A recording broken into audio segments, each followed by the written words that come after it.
To this day, when I come to that spot, I always think of that day.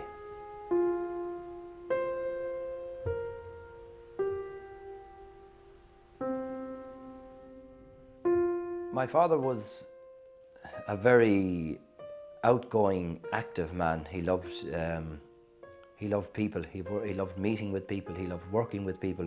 He was always very involved in local issues, in community issues, in farmer issues.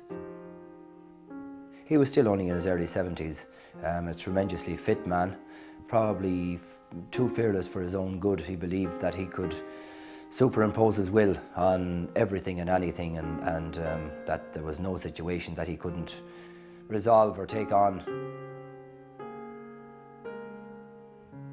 It was an April day, late April day, and it was very, very dry. I was actually preparing one last field for corn.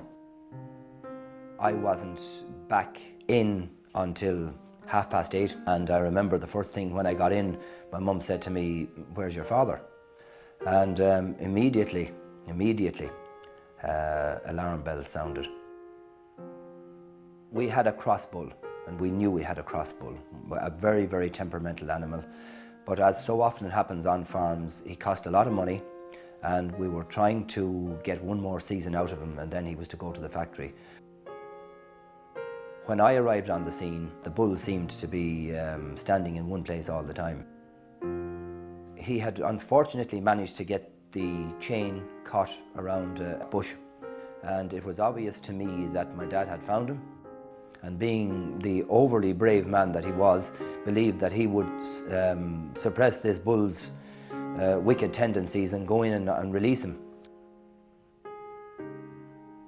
I knew immediately that he was dead. I knew immediately that he was dead, but he was just curled up as if he was sleeping. And the first thing I had to do was to get the bull out of there. Then I raced down to the house. I remember coming into this room where we're sitting now and blurting out to my mum, God love her, you know, Dad's dead, the bull's killed Dad.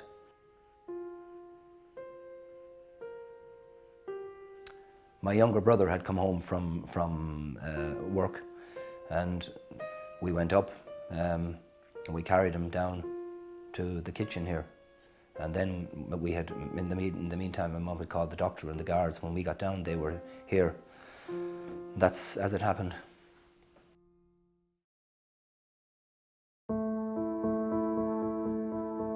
At the time of his death, I had my two oldest girls were born, and he doted on them. He absolutely idolized them, and I think he probably would have had some great years with them, you know, and I think it's a pity that he was denied that, and that they were denied the possibility of getting to know him and to grow with him. You have to ask yourself, what value do you put on your own life? That's probably one of the major effects of my dad's death, really. It's caused me to reevaluate my own importance to the farm, what my loss would have to this farming setup, and what the implications would be for my family. But I think the point I'd like to make is that it shouldn't actually take a traumatic accident. People shouldn't have to suffer that level of loss. Small changes can make a difference. I have put in place a handling unit to a degree that I can handle a very difficult cow in once I can get her into it. But that's taken an awful lot of the risk out of the cow management. If I have a difficult cow at or after calving and a weak calf that needs to suck, I can handle them safely in this system.